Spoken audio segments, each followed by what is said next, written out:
Assalamualaikum warahmatullahi wabarakatuh. Halo guys, apa kabar semuanya? Saya berharap kalian sehat-sehat semua di rumah ya. Oke, kali ini saya akan membahas masalah tips bagaimana cara membeli rumah bagi kaum milenial atau pemula ya guys.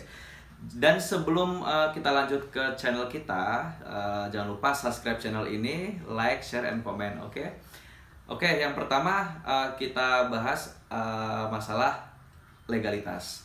Apa sih hal yang harus diperhatikan atau hal yang terpenting sebelum kita membeli rumah? Di sini ada banyak poinnya guys. Saya akan bahas semuanya, cuman saya akan bahas di sini secara global. Untuk poin yang pertama kita bahas yaitu legalitas. Apa sih legalitas? Legalitas itu adalah surat berharga.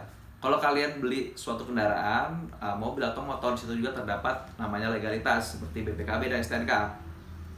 Kalau di properti ini seperti rumah, tanah, apartemen dan lain sebagainya, di situ juga ada legalitasnya guys. Jadi kalian jangan salah ya. Legalitas di properti itu terdiri dari sertifikat, IMB, PBB dan lain sebagainya. Nah, poin yang paling terpenting di sini kita bahas sertifikat ya guys ya. Sertifikatnya ada banyak juga guys. Ternyata di properti ada namanya sertifikat hak milik, sertifikat hak guna bangunan, kemudian ada sertifikat letter C. Nah, sebelum kalian membeli suatu rumah idaman Anda, kalian juga harus ngecek dulu sertifikat itu seperti apa. Ya, mulai dari statusnya, apakah itu statusnya pekarangan atau sawah, kemudian apakah itu statusnya induk, apakah itu statusnya baru proses pecah dan lain sebagainya. Nah, dan yang pastinya sebelum Anda membeli rumah, Anda harus cross check dulu legalitasnya guys. Tadi sudah saya jelaskan sertifikat ya, sertifikat SAM, HGB dan sertifikat letter C. Oke.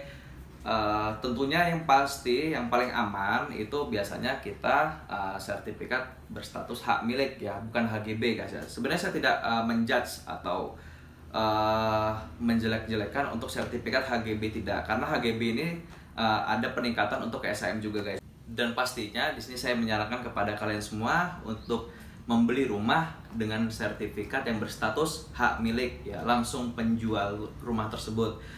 Kemudian tidak bermasalah juga kita membeli rumah dengan status legalitas yang HGB ya, tapi kalian harus cross check dulu bagaimana kredibilitas seorang developer tersebut ya, mulai dari portofolio dia, kemudian bagaimana dia melayani sebuah konsumen.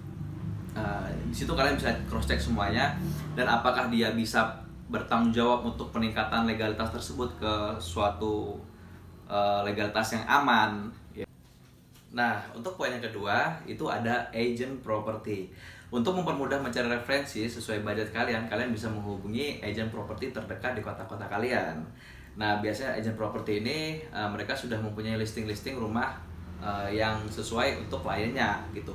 Contoh saja kalian mempunyai dana sekitar 200 atau 300 juta. Nah, biasanya si agent ini langsung memberikan kapasitas dan memberikan rumah yang kalian inginkan seperti itu. Bahkan sampai ketika kalian ingin KPR bank, itu pun mereka akan membantu untuk menyelesaikan KPR sampai tuntas.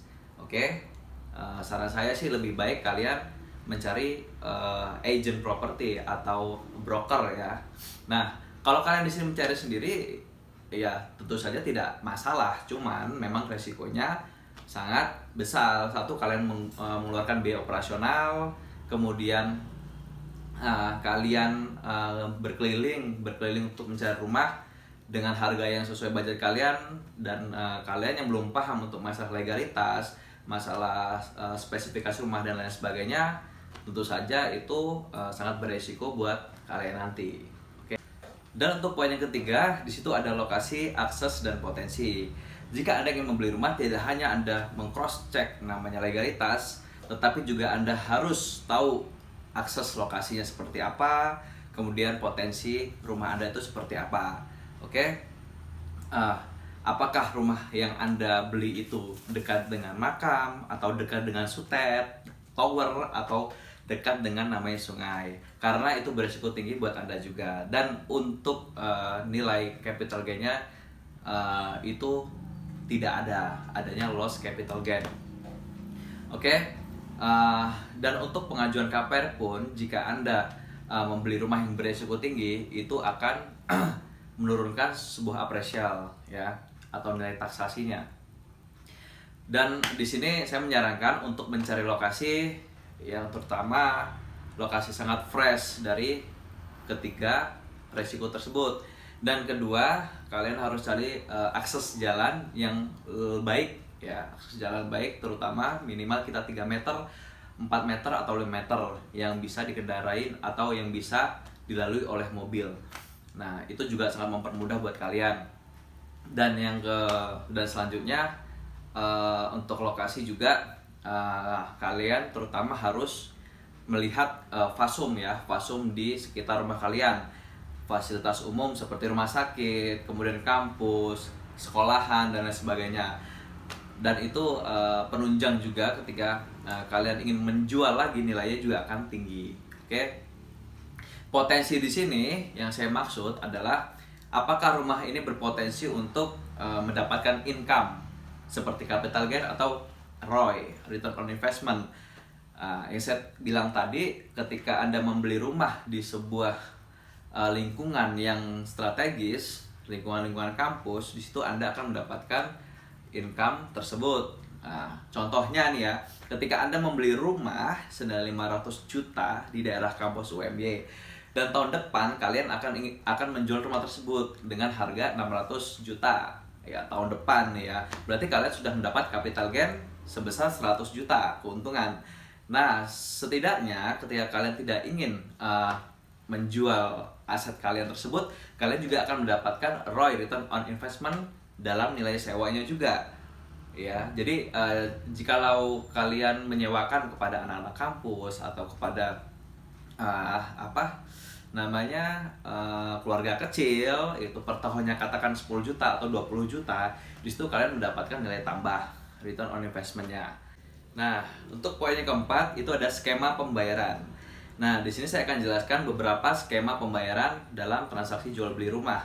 Yang pertama itu ada namanya cash keras atau hard cash, yang kedua ada namanya cash tempo atau cash bertahap, dan yang ketiga ada namanya KPR. Oke, di sini saya akan bahas tiga-tiganya ya guys ya. Jadi untuk cash keras biasanya di situ banyak sekali potongan atau diskon ketika kalian transaksi kepada developer ataupun kepada perorangan.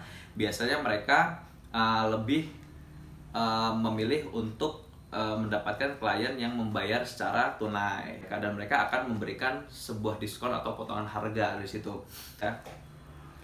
Dan juga biaya-biaya juga kalian di sini tentunya cuman sedikit mengeluarkan untuk biaya pengurusan sertifikat di notaris dan sebagainya, seperti BPHTB, pajak pembeli, kemudian biaya notaris, kemudian biaya balik nama dan sebagainya. Nah, untuk skema yang kedua, cash tempo. Biasanya cash tempo ini dilakukan transaksi jual beli antara developer dan konsumen dengan cara bertahap ya. Biasanya sih prosesnya dia proses siap bangun ya, bukan ready stock. Rumah itu ready stock tidak. Nah, biasanya dengan rumah siap bangun, si konsumen ini bisa memilih desain, bisa request desain, set plan dan lain sebagainya yang dia sukai seperti itu. Nah, untuk skemanya biasanya itu ada namanya PPJB guys ya. Jadi PPJB itu perikatan jual beli. Nah, itu ada dua, biasanya di perusahaan atau di notaris. Nah, di sini saya sarankan untuk perikatan jual beli lebih baiknya di notaris karena itu lebih legal ya guys ya, lebih resmi daripada di bawah tangan gitu kan. Nah, ketika kalian nanti melakukan transaksi PPJB ini di notaris, biasanya di situ terdapat termin-termin pembayaran. Misalkan kalian sekarang begitu kalian masuk DP 100 juta dengan nilai rumah yang 5 juta, berarti di situ kalian sudah masuk namanya PPJB. Ya, termin pertama 100, termin kedua 100, 3 100, 400 dan untuk pembayaran terakhir juga 100 di situ. Dan itu sesuai dengan progres rumah yang dibangun oleh developer tersebut. menurut saya sih aman saja ya. Jadi saya sarankan lebih baik kita melakukan perjanjian jual beli, semua transaksi itu di notaris, jangan di perusahaan ya guys ya. Nah, untuk selanjutnya skema pembayaran secara KPR. Di sini banyak sekali ya guys ya di kalangan kita yang menengah ke bawah itu low budget lah ya. Jadi kita ingin membeli sebuah rumah tapi dana kita minim gitu. Nah, kalian jangan takut untuk membeli rumah secara KPR. Ya, setiap skema pembayaran pasti ada resikonya. Ya, kadang ada kelebihan dan ada kekurangan. Sama seperti kalian membeli mobil juga di KPR ini juga untuk DP kita juga bisa menggunakan DP 10% dari harga atau 30% dari harga, tergantung harga yang kalian inginkan rumahnya. Nanti biasanya dari agent properti atau dari marketing kantor, dia akan membantu secara profesional dalam pengurusan KPR secara tuntas gitu guys.